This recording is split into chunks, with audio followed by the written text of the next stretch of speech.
Happy birthday to you. Happy birthday to you. Happy birthday. Hello everyone, good morning, शुभ प्रभात, राधे राधे। चलिए सबसे पहले दिन की शुरुआत करते हैं। पानी गर्म करके गौरी को दे दिया है, उसके बाद पद्देव जी को पानी दे दिया है और मैं यहाँ पे पानी पीने बैठी हूँ। मेरे पीछे मेरा बेटा अपना नाश्ता पानी खा पी करके स्कूल चला जाएगा। खाना कुछ नहीं बना है।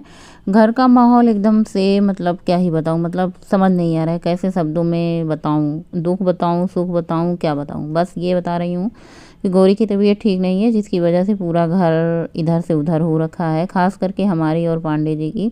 हमारी तो भैया घर में कोई तबीयत ख़राब रहे ना, बड़ा ही मतलब ऐसा लगता है ना, अगर आपको एक दो रात जागनी पड़ी ना तो फिर पता चलता है। कुछ भी नहीं किया है, चाय भी नहीं बनाया, लेट से सो के उठी हूँ क्योंकि रात भर जगा हो रहा है, जिसकी वजह से नींद पूरी नहीं हो पा रही है। सबसे पहले सुबह सुबह उठ करके कुछ नहीं बनाया, बेटे को स्कूल जाना था, उसने कहा मैं अपना उस क्या कहते हैं दूध में ओट्स डाल करके भिगो के रख देता, वही सुबह गा करके नाश्ता चला जाता है।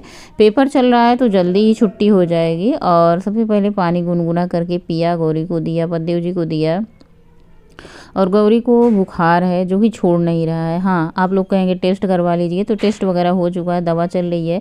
एक डॉक्टर को दिखाया था जिनसे आराम नहीं है, दूसरा डॉक्टर मैंने चेंज किया। अब वो 5 दिन की दवा देते हैं। पहले डॉक्टर के पास जाओ तो वो दवा देते हैं, अगर उस दवा से नहीं आराम होता है तो फिर जाँच लिखते हैं। तो फिर अभी दवा चल रही है, अपनी पूरी कोशिश है। लेकिन जो ये टाइफाइड वाला बुखार है, डॉक्टर का कहना है कि अगले 10 दिन तक उतरता चढ़ता है, 10 दिन से लेके 1 महीना तक रहता है, जल्दी आराम नहीं मिलता है। दवा चलती है, एंटीबायोटिक सब कुछ हो रहा है। लेकिन अगर एक बार बीमारी हो जाए, कुछ के शरीर में तबीयत ख़राब हो जाए, तो भाई उसको रिकवरी करने में, आराम मिलने में थोड़ा सा टाइम तो लगता ही है। उसके साथ साथ घर परिवार में परेशानी अलग हो जाती है। और उसके बाद सबसे पहले मैंने चाय बनाने की प्रक्रिया शुरू की है। इस फैट लॉस जर्नी में मैंने चाय नहीं बंद किया है। चाय कम पी है, क्वांटिटी कम कर दी है, मीठा कम कर दिया है, मतलब चीनी की क्वांटिटी, दूध की क्वांटिटी सब कुछ कम कर दिया है, लेकिन चाय पीना बिल्कुल पूरी तरीके से बंद नहीं किया है। अब मैं खाने में क्या बनाऊँ यही सोच रही हूँ। जब सो के उठने में ही लेट हो जा रहा है तो खाना कैसे बनाया जाए। कितना भी कम करो तो तैयारी करने में घंटे पौने घंटे निकल जाते हैं, फिर आधे पौने घंटे नहाने धोने में, पूजा पाठ, आधे पौने घंटे में झाड़ू पोछा का काम हो जाता है। ऐसे ऐसे करके कब 9 बज जाते हैं पता ही नहीं चलता। लेट सो के उठो ना तो यही होता है। तो बथुआ रखा हुआ था थोड़ा, मैंने कहा मेरा तो खिचड़ी से ही काम चल जा रहा है, जो गौरी के लिए बना रही हूँ वही मैं भी खा ले रही हूँ, क्योंकि मेरा भी वेट लॉस चल रहा है। तो इसी वजह से मेरा वैसे भी पसंदीदा चीज़ है खिचड़ी वगैरह। अब अपने लिए खुद के लिए कभी बनाती नहीं, इसलिए कि परिवार वाले नहीं खाते हैं, लेकिन अब बेटी के लिए बन रहा है तो मेरा भी वैसे इसी में काम चल जा रहा है। और बच्चे गोलू के उनके पापा के लिए जो कुछ भी बना दो। अभी मैंने कहा मेरा कुछ काम करने उन्हें का मन नहीं है, पता नहीं क्यों अजीब सा लग रहा है। तो पद्देव जी ने बोला जो भी तुम कुछ बना के दे दोगी सब लोग खा लेंगे, कोई कुछ नहीं कहे। मैंने कहा ठीक है। यहाँ पे आलू कट कर लिया है और बथुआ को मैंने कट अभी वैसे ही धुल करके रख दिया। उसके बाद मैंने सोचा चलो भाई एक सेब छील करके काट करके गौरी को दे देते हैं, नहाने से पहले जाने से थोड़ा सा ये कुछ खाएगी तभी इसकी ताकत आएगी। सच बताऊँ तो उसका खाने पीने का बिल्कुल मन नहीं हो रहा है किसी तरीके से, बस वो खा रही है, ज़रा सा खाते ही उसका पेट भर जा रहा है। चलिए आप लोगों को भी ले चलते हैं, गौरी के पास दिखाते हैं कितनी ज़्यादा कमज़ोर हो चुकी है। बस ये लेटे लेटे लेटे लेटे लेटी ही रहती है, दिन भर लेटी रहती है, तबीयत ठीक नहीं रहता। मैंने कहा चलो उठो भाई, थोड़ा सा दिल पे पत्थर रख को खाओ, देखो ये खांसी आ रही है इसको।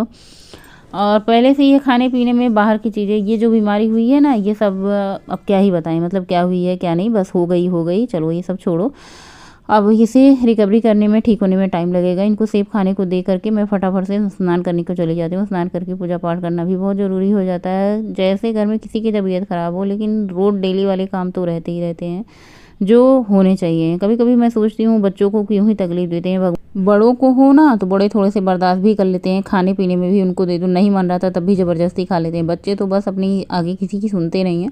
और उसके आने के बाद तुरंत पूजा पाठ करने से पहले मैंने आलू छोंक दिया था कढ़ाई में, इसमें सूखी लाल मिर्च, हरी लाल मिर्च, और इसमें मैंने डाल दिया था अदरक, और उसके बाद इसमें जीरा, राई के दाने, सब कुछ तड़का देने के बाद इसमें मैंने हल्दी नमक डाला है, थोड़ा सा हींग भी डाल दिया है।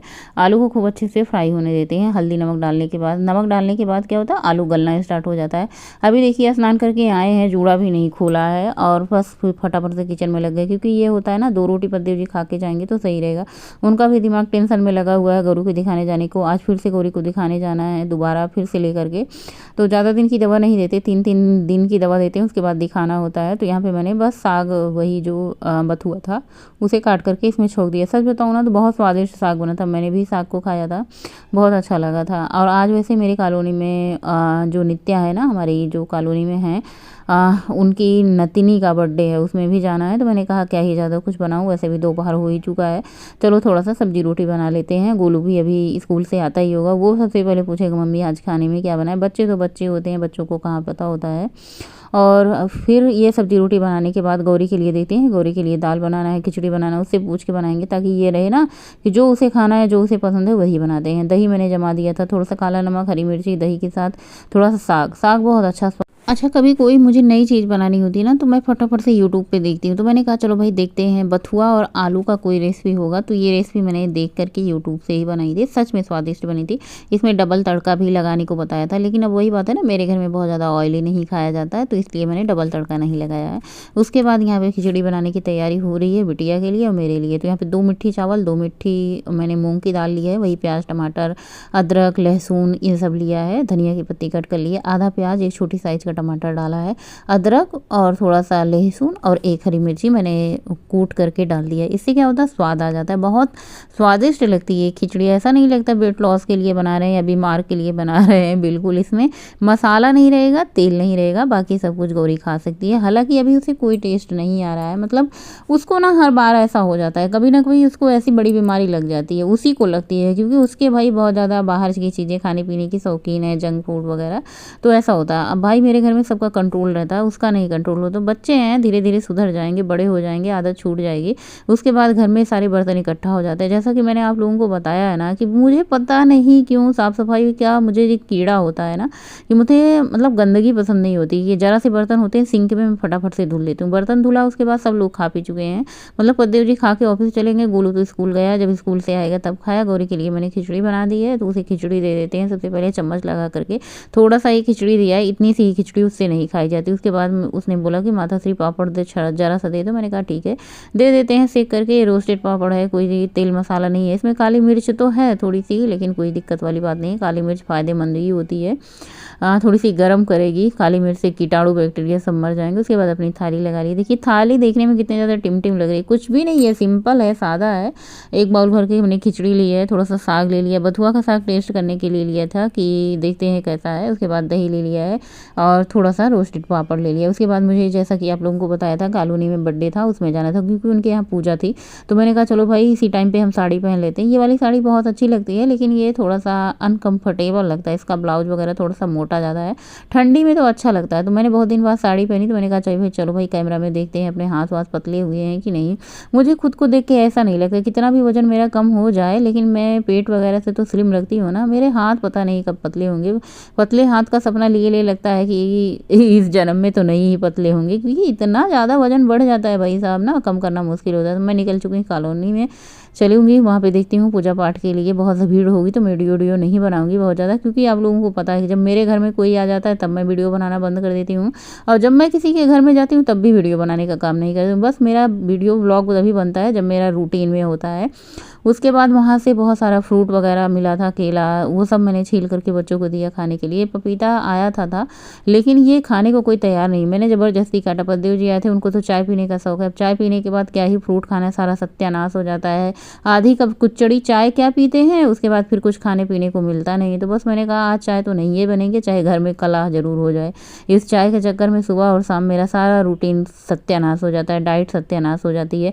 अब बना है तो घर में रहा नहीं जाता, बना ना बना हो तो चल जाता है। उसके बाद मैंने एक प्लेट भर करके पपीता काटा। मैंने कहा पपीता सड़ा जा रहा है, वो नहीं खा रहे हो, जो फ़ायदेमंद चीज़ें तो बस आते हो चाय बनाओ, हरदम चाय पीने की, चाय वहीं रोड पे पी लिया करो। कभी कभी मुझे दिमाग सठिया जाता है। अब ये इसलिए मुझे गुस्सा आ जाती है, क्योंकि जब बनाती हूँ ना तो मेरा भी मन करने लग जाता है कि चाय पीना है, इसलिए जब नहीं बनता है तो जरूर मतलब हो जाता है। उसके बाद मैंने थोड़ी सी एक्सरसाइज की पपीता खाने के बाद। ये वाली एक्सरसाइज मैं अपने हैंड के लिए करती हूँ, अपने हाथ को आगे पीछे करती हूँ, कम से कम मैं 100, 150, 200 बार करती हूँ ये वाली एक्सरसाइज। शाम का टाइम था, उसके बाद मैं बर्थडे में जाना था, तो भाई ये कपड़ा लेना ज़रूरी था। तो नित्या के लिए मैंने ये ड्रेस लाई, जो कि 1080 रुपये की, देखने में लग रहा है कि नहीं लग रहा है ये नहीं पता। ये ड्रेस मुझे 1080 रुपये की पड़ी थी, हालांकि 80 रुपये छोड़ के मैंने 1000 पे किया था। तो ये अच्छी सी एक पैंट है, और इसे क्या ही कहते हैं, जो भी लड़कियों के लिए ड्रेस ट्राउजर जो भी कहते होंगे, तो ये नित्या के लिए मैं आई। चलिए आप लोगों को भी ले चलते हैं बर्थडे में। तो हमारी कॉलोनी का है, नित्या को कई बार आप लोग मेरे ब्लॉग में देखे भी होंगे। तो यहाँ पे केक आ चुका है, डॉल वाली केक है, बहुत ही सुंदर लगा है। और बस उसके बाद खाना पीना हुआ, केक कटिंग हुई, फ़ोटो बहुत सारी खींची गई। और ये जो सफ़ेद वाला शर्ट वाला ना, ये माही है। माही की स्कूल की सारी लड़कियां आई हैं और ये पूरी मेरी कॉलोनी की सारी मतलब सभी सखी सहेली मेरी कॉलोनी की ही भीड़ थे और ऑफिस स्टाफ के भी सारे लोग आए थे। ये यूनिवर्सिटी की ही स्टाफ का सारा मतलब है, जैसे पद्देव जी यूनिवर्सिटी में है ना, तो कॉलोनी में सब लोग जितने रहते हैं सब यूनिवर्सिटी में है। मेरी कॉलोनी ही सब यूनिवर्सिटी में जॉब करते हैं और उसी कॉलोनी में सब यूनिवर्सिटी के स्टाफ के बहू बेटा भाई जिसका परिवार है वो साथ में रहेगा। तो ये सफ़ेद फ्रॉक वाली है नित्या, आप लोग मेरे ब्लॉग में देखे होंगे। जो ये गुलाबी साड़ी पहन के नित्या को ली है वो नित्या की मम्मी है। बस केक कटिंग हो रहा है, आप लोग भी देखिए। हैप्पी बर्थडे विशेष ज़रूर दीजिएगा। ये जो गोद में है नित्या के पापा हैं, आकाश है, और इनकी दादी को आप लोग मेरे ब्लॉग में कई ब्लॉग में देखे होंगे, नित्या की दादी को। तो बस इनकी नतनी का बर्थडे था, हम लोग इनवाइटेड थे, तो मैंने वही वाली ड्रेस नित्या को गिफ्ट करी थी। बस नित्या के बर्थडे में गए, केक खाया और भाई खाना पीना खाया, फिर आ गए। रात हो जाता है, कहीं पार्टी वार्टी में चले जाओ ना तो बहुत ही ज़्यादा रात हो जाती है। तो चलिए इसी के साथ, बर्थडे के साथ आज का ब्लॉग एंड करते हैं। मिलेंगे नए ब्लॉग में, तब तक के लिए बाय, गुड नाइट। आगे ब्लॉग कंटिन्यू नहीं किया क्योंकि बहुत ज़्यादा रात हो गई।